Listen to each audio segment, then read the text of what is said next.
செல்வமகள் திட்டத்திலையும் PPF திட்டத்திலையும் சேர்த்தவங்களுக்கு வசமா வச்சுட்டாங்களையா ஒரு ஆப்பு. அதிக வட்டிக்கு ஆசைப்பட்டு நம்மள பலர் செல்வமகள் திட்டத்துல சேர்ந்திருப்போம். அதாவது SSY சுகன்யா சுமிருதி திட்டத்துல சேர்ந்திருப்போம். இந்த செல்வமகள் திட்டத்துல சேர்றதுக்கு தகுதி இல்லாதவங்க எல்லாருமே சேரக்கூடிய அதிக வட்டி தரக்கூடிய பிபிஎஃப் அதாவது பப்ளிக் ப்ராவிடன்ட் ஃபண்ட்ல சேர்ந்திருப்போம். இந்த ரெண்டு திட்டத்திலையும் சேர்ந்திருக்கிற மக்கள் பாதிக்கப்படுற மாதிரி சில மாற்றங்களை இந்த ரெண்டு திட்டத்திலையும் அமுல்படுத்தி இருக்காங்க. அது என்ன மாற்றம் அப்படிங்கறத இந்த வீடியோவில் நம்ம பாத்திரலாம். தயவு செய்து இந்த ரெண்டு திட்டத்துல நீங்க சேர்ந்திருந்தீங்கன்னா கண்டிப்பா உஷாரா இருங்க. இந்த செல்வமகள் திட்டத்தை பாத்தீங்கன்னா போஸ்ட் ஆபீஸ்ல ஓபன் பண்ணணும். முன்னாடி எல்லாம் பாத்தீங்கன்னா அந்த குடும்பத்தை சேர்ந்த தாத்தா பாட்டி கூட என் பேத்திக்கு ஒரு அக்கவுண்ட் ஓபன் பண்ணணும்னா பண்ணி கொடுத்துருவாங்க. கார்டியன் இடத்துல தாத்தா பேரை போட்டு அப்ளிகேண்ட் அப்படிங்கிற இடத்துல பேத்தி பேரை போட்டு அக்கவுண்ட் ஓபன் பண்ணிடுவாங்க. ஒருவேளை தாத்தாக்கள் யாராவது பேத்திகளுக்காக செல்வமகள் திட்டத்தில் அக்கவுண்ட் ஓபன் பண்ணியிருந்தா இனிமேல் அந்த அக்கவுண்ட் செல்லுபடி ஆகாதான். செல்லுபடி ஆகாதுன்னு உடனே பதட்டம் அடைஞ்சிடாதீங்க. அதை செல்லுபடி ஆக்குறதுக்கு ஒரு வழி இருக்கு. அது என்னன்னா ஒருவேளை நீங்க தாத்தா பேர் போட்டு செல்வமகள் திட்டத்தில் அக்கவுண்ட் ஓபன் பண்ணிருந்தீங்கன்னா உடனடியா போஸ்ட் ஆபீஸ்க்கு போய் தாத்தா பேரை தூக்கிட்டு அந்த குழந்தையோட அப்பா அம்மா பேரை சேர்த்துருங்க. அதை விட்டுட்டு போஸ்ட் ஆபீஸ்ல இருந்து உங்களுக்கு கால் பண்ணி தெய்வமே குருவே ராஜாவே போஸ்ட் ஆபீஸ்க்கு வாங்க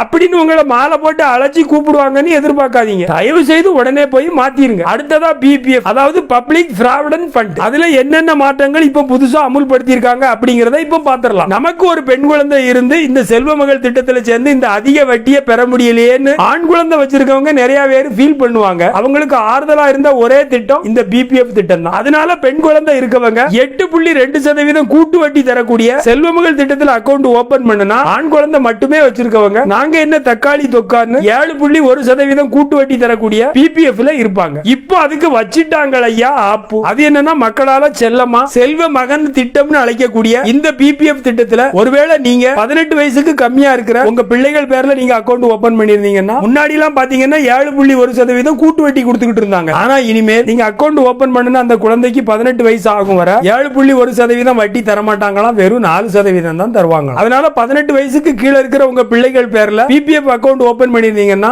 எப்பா எனக்கு 15 வருஷம் கழிச்சு நிறைய வட்டி கிடைக்கும்னு எதிர்பார்த்துக்கிட்டு இருக்காதங்க. உங்களுக்கு கிடைக்க போறது என்னவோ பேங்க்ல சேவிங் அக்கவுண்ட்க்கு கொடுக்கக்கூடிய அதே வெறும் 4% வட்டி தான். அதனால உங்க குழந்தைகள் பேர்ல பிபிஎஃப் அக்கவுண்ட் ஓபன் பண்ணி வச்சிருந்தீங்கன்னா அந்த அக்கவுண்ட கண்டினியூ பண்ணணுமா அல்லது என்ன செய்யணும்னு நீங்களே முடிவெடுத்துக்கிடுங்க. அடுத்ததா இதே பிபிஎஃப்ல கொண்டு வந்திருக்க இன்னொரு மாற்றம் என்னன்னா பிபிஎஃப்ல 7.1% கூட்டு வட்டி தராங்கன்னு சொல்லி நம்மள நிறைய பேர் போஸ்ட் ஆபீஸ்ல ஒரு பிபிஎஃப் அக்கவுண்ட் அதே மாதிரி எத்தனை பேங்க்ல அக்கவுண்ட் இருக்குதோ அத்தனை பேங்க்லயும் ஒவ்வொரு பிபிஎஃப் அக்கவுண்ட் ஓபன் பண்ணி வச்சிருந்தோம். இதுக்கும் வச்சுட்டாங்க ஆப்பு. அது என்னன்னா நீங்க முதல்ல ஓபன் பண்ணன அந்த ஒரு பிபிஎஃப் அக்கவுண்ட் மட்டும் தான் செல்லத்தக்கது. மத்தது எல்லாம் செல்லாதான். அப்ப நான் கெட்டின பணம் என்ன ஆச்சு அப்படின்னு உங்களுக்குள்ள ஒரு கேள்விக்குறி வரும். அதுக்கு என்ன சொல்லுதாங்கன்னா நீங்க இதுவரைக்கும் அந்த அக்கவுண்ட்ல எத்தனை ரூபாய் கட்டியிருக்கீங்களோ அத்தனை ரூபாயையும் உங்க அக்கவுண்ட்டுக்கே டிரான்ஸ்பர் பண்ணிடுவாங்க. ஆனா அதுக்கு அவங்க சொன்ன 7.1% வட்டியும் கிடையாதான். ஏன் பேங்க் வட்டி 4% கூட கிடையாது. நீங்க எவ்வளவு ரூபா கட்டினீங்களோ அந்த ரூபா மட்டும் உங்க அக்கவுண்ட்டுக்கு திரும்ப வந்துரும்.